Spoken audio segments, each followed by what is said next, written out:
Strange is going all out on this dark elf creature right here. And Angela is helping Doctor Strange in the realm of Elfheim. This dark elf creature is called Verboten, and he has magics that we have never heard of before. Verboten is using scythe magic, and he's going all out on Doctor Strange, and Strange is trying to survive here. This is the brand new Doctor Strange issue 1, and I absolutely love how he is the new Sorcerer Supreme of Asgard, and now he has to protect all of the 10 realms. Realistically, 9 realms, because Midgard is cut off. That's what Doctor Strange is currently doing right now, using all the magics he has learned all over the years with the Fashanti, the Eye of Agamotto, to being the Sorcerer Supreme of Earth. I command the door to open! The door to Midgard has been closed off ever since Thor has died by the hands of Loki, and Strange is stuck here. These are the birds of Odin, and they state that even the staff of Yggdrasil itself will not open up a portal to Midgard. Not even a splinter from the world tree, rent by the good doctor himself. What is a Sorcerer Supreme to do? Curse perhaps? Rage against the fates and deny him vengeance? Nay, nay, for he has already done that. Doctor Strange says, "Can I help you?" And the birds say, "No, you can help us? No. We're just here because Lady Sif needs a word with thee." Doctor Strange meets with Lady Sif, and Lady Sif is the guard of the Bifrost, but the Bifrost has been shut down. And he's like, "Whatever you need, Sif, I'm here for Asgard or the realms." Lady Sif is pissed off because she found out that Doctor Strange was keeping Loki safe because he was banned from Asgard during the Mortal Thor run. Thor granted you an opportunity establishing a title of Sorcerer Supreme of Asgard just for you, and you conspired with Loki to seize that power. Now Thor is dead by the hands of Loki, and Midgard has been cut off from the 10, now the 9 realms. Strange pleads with Lady Sif, saying that I didn't understand Loki's schemes. If I did, I would not have helped him. I just didn't want them to hate each other. And Sif's like, "I don't care about your excuses." "Then use me, Lady Sif. If you do not trust me, if you do not believe in me, then use me to start solving problems. I can at least do that." She asks Doctor Strange, "Have you ever heard of Alfheim?" He's never been there. So Strange goes back to his house in Asgard, grabs every single magical weapon he can, and travels to that realm. In Alfheim, that's when we meet up with Angela. I'm like, yes, the queen is here! Doctor Strange, I presume. And then this is when Strange is like, "Angela, you are imposing. I am aware." I'm like, bro, Angela is so cocky. I was going to say, "You are good to meet me here, Angela." Before we do this mission, my deepest condolences for your loss of your brother. Thor may have been a god, but he was also a good, kind, decent man. Angela looks at him and she says, "Now, shall we?" They start flying all over the city of Alfheim, and she asks Strange, "Have you ever been here?" And he's like, "No, I have not." She says it was an annoying place full of happiness and peace. Then the War of Realms happened. Alfheim was taken over by Malekith and the Dark Elves, but we eventually beat him, and now they're sucking up their wounds. I know of Elsa, though, Angela, the Light Elf Queen, but I know precious little about the Queen of Heaven. Idil refuses that title. She is merely a regent. She says holding the throne for the rightful queen. And that's when Strange is like, "Do you know who the rightful queen is?" "Yeah, someone who does not want the job." They meet up with the Queen of Heaven, or one of them, Riella. Meet Doctor Strange, Sorcerer Supreme of Asgard.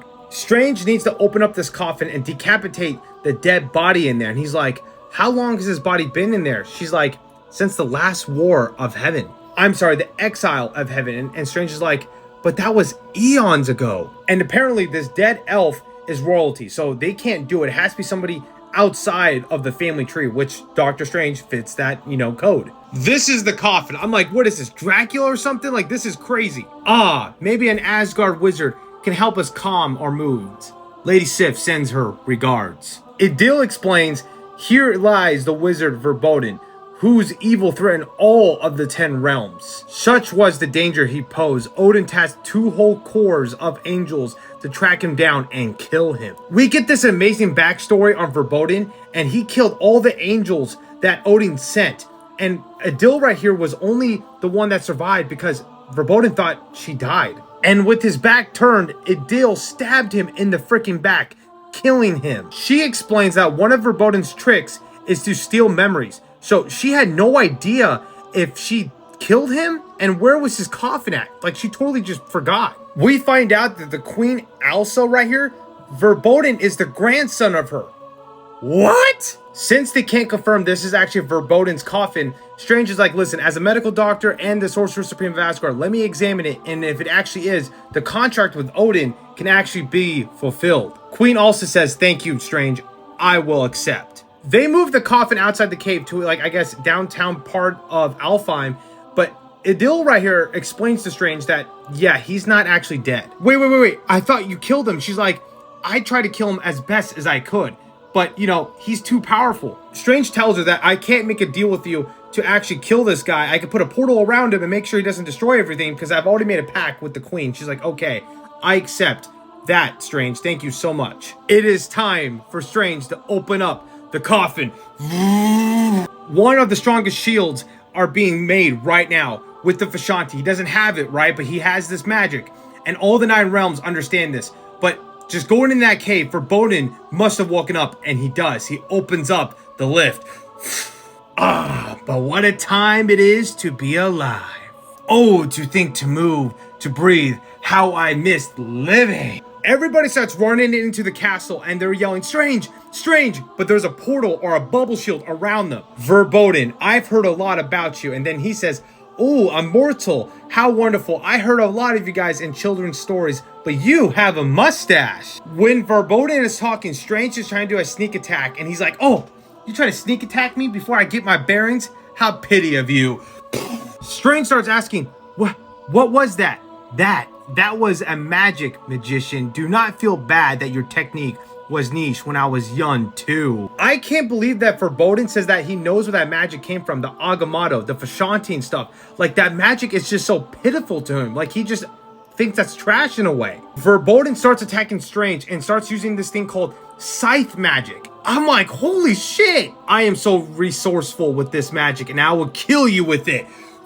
Strange removes the shield around them so Angela can actually help Doctor Strange kill this Verbodin guy. Riella, though, starts coming right behind Angela and killing all of these angels. But Angela's like, that is not Riella, but I have no idea. She looks possessed. Angela is fighting her sisters. I just can't believe what is happening. Doctor Strange starts using all the magic weapons that he brought from Asgard, like his battle axe, his mace, and starts beating the shit out of Verbodin. Doctor Strange starts pleading with Verbodin, asking for a conversation if we can settle this matter without physical force. My needs are simple, Sorcerer Supreme. Tell me about it. Maybe I can help. Yes, perhaps. Sometimes the fate of the universe diverts from its original course. It happened in my youth, and I can feel that it has happened multiple times in this age. And recently, I plan to collect the energies of every person whose life has been altered by world-changing events, and then use that energy to seek out and kill all living children throughout the realms. Tell me, mortal, could you find it in your heart to help me achieve my dream? And Strange is like, nah, bitch, I can't. Angela gets thrown into Doctor Strange. She pleads with Strange, saying that, get behind me, I will protect you. And Strange is like, no, trust me, you're gonna want to get behind me. The next bit isn't going to be fun. Not fun at all. And Strange looks like this. He's gonna kick Verbodin's ass. This shit is peak, guys. I can't believe we got a good Doctor Strange book. I love this.